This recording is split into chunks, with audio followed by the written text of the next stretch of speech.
ayan, tuloy-tuloy pa rin yung ating pagtulong, no, sa ating mga kababayan na gustong magkaroon ng concrete products na mga business. Kagaya ito mga molders natin, no, mga idol, mga ka-concrete, no. Ito po ay wala po tayong tubo dito, no, at tulong po natin ito sa ating mga mahal na followers. Ayan. So heavy duty po ito mga molder, no. Iba talaga ang molder ng mga original, no? Especially dito sa mga hollow blocks. Pwede ka magpatong dito kahit 12 na patong. Kasi 10, no, hindi siya nababasag. Kagaya ng bricks, no, kagaya ng mga bricks at saka decorative. Iba talaga ang original na molder kaysa binibili mo lang dyan sa tabi-tabi yung mga copy paste, no, yung mga fake na mga molders. So mahirap po yun, no. Pag mga ganito, nagsiship tayo Luzon, Visayas, Mindanao, walang problema kahit sa ibang bansa, papaship tayo. Ayan, through GNT. Pagka sa Luzon, nasa mga 5 to 6 days lang ang Luzon natin, minsan 5 days lang. Pagka sa Visayas natin, nasa 3 or 4 to 5 days. Pagka dito naman sa Mindanao, nasa mga 3 to 4 days lang siya. Okay? So, through GNT po siya.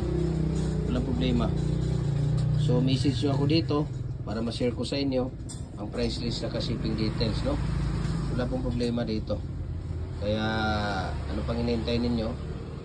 Appeal na po kayo dito, no? Sa ating mga molders. Wala po tayong tubo dito. Kung hindi, pinopromote lang kulang yung mga concrete products natin, but nagbablog nga tayo, so ito po tulong ko po sa aking mga mahal na followers. Kaya i-follow ninyo yung ating Facebook page at saka YouTube channel dahil nandoon lahat ang mixing, ratio, tips sa paggawa lahat ng mga concrete products natin. Okay, ating Facebook page ay Jim Hardware Cucumber Concrete Products, Balulang Branch.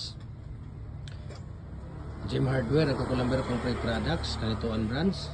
Triple A and F Cucumber ang ating personal Facebook account.